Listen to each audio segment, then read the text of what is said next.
Asamblea es una plataforma que permite organizar votaciones de forma telemática, pero de forma segura gracias a la tecnología blockchain.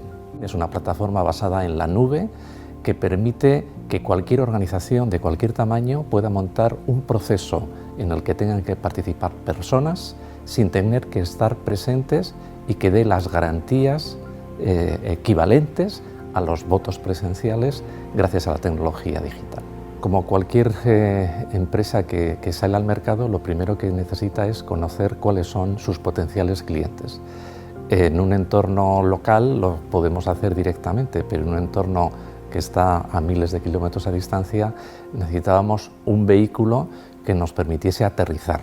Acinnova nos ha dado ese vehículo por el cual hemos conseguido, con los consultores que hemos trabajado y sus corresponsales en México, que es donde hicimos la primera aproximación, conocer cuáles son las particularidades del mercado de las instituciones y de las empresas en México para ver si nuestra primera solución está adecuada para ese mercado.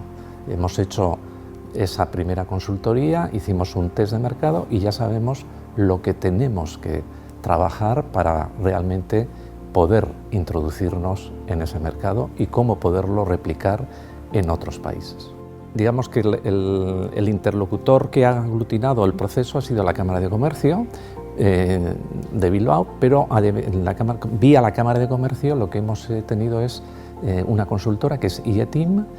IETIM a su vez trabaja digamos, con otra consultora implantada en México, con lo cual ya teníamos de alguna manera los ingredientes necesarios para que las ideas iniciales que nosotros teníamos las hemos podido validar primero, digamos, a nivel local y luego trasladándosele al corresponsal de la consultora en México hacer un test, digamos, con las pymes y empresas y asociaciones mexicanas para saber realmente si el mercado allí está tan maduro o menos que aquí y cómo podríamos hacer una interlocución.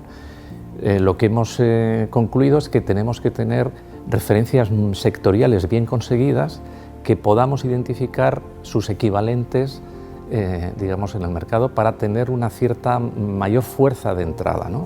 Y Acinnova te da ese conjunto de herramientas. Luego tú tienes que elegir cuál es el compañero de viaje y cómo defines en la etapa en la que tú estás para poderlo aprovechar.